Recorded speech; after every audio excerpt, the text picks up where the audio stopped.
Hello అండి, అందరికీ నమస్కారం. ముఖ్యంగా పిఠాపురం ప్రజలకి మీరు రాబోయే ఎన్నికల్లో ఓటు సరైన నాయకుడికి ఎన్నుకోమని ముఖ్యంగా తెలియజేసుకుంటున్నాను. ఎందుకంటే ఇక్కడ పవన్ కళ్యాణ్ తోడు రాజకీయ నిబద్ధత లేని వ్యక్తి. ఈ రోజు ఒక మాట మాట్లాడతాడు, రేపు ఒక మాట మాట్లాడతాడు. ఈ రోజు తెనాల్లో పుట్టానంటాడు, మళ్ళీ బాపట్ల పుట్టానంటాడు. రెండో రోజు వచ్చేసి నేను ఎక్కడ పుట్టినా తెలియదు కానీ పిఠాపురం అంటే నాకు చాలా ఇది అంటాడు. ఇదేంటంటే క్యాస్ట్, అంతేగా. సో మీరు అటువంటి వ్యక్తులను కాదు, కేవలం రాజకీయం ప్రజాసేవ కోసం చేసి మంచి అనుభవం వంగగీతగానే గెలిపించుకోండి. ఇకపోతే ఎడ్యుకేషన్ విషయానికి వస్తే పవన్ కళ్యాణ్కి ఇంటర్మీడియట్ కూడా పాస్ అవ్వలేదు. ముందు అఫిడవిట్లో చూసాం. సిఈసి అన్నాడు, బైపీసీ అన్నాడు, ఎంపీసీ అన్నాడు, ఏదేదో చెప్పాడు. ఏదో ఎక్కడో పాస్ అయి ఉంటాడులే మనకెందుకు అనుకున్నా.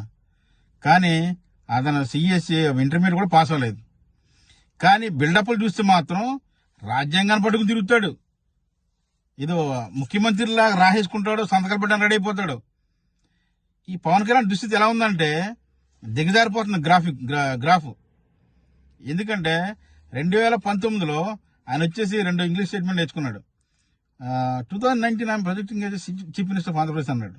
ఇప్పుడు నన్ను ఎమ్మెల్యేగా గెలిపించండి, మీరు ప్రాధేయపడుతున్నాను అంటున్నాడు. అంటే దిగజారిపోయింది, గ్రాఫ్ పడిపోయింది. సో ఆయన తెలుసు ఎందుకు ఇంత బతిమాలకుంటే నాకు పరుగు పద్దని. ఆయన గెలిపించుకోండి. ఎందుకంటే భీమవరంలోను గాజువాకలోను ఓడిపోయిన తర్వాత మళ్ళీ కనీసం మొక్కతో చూడలేదు. అంటే నేను అక్కడ ఓడిపోయిన చోట వెళ్ళాలి కదా.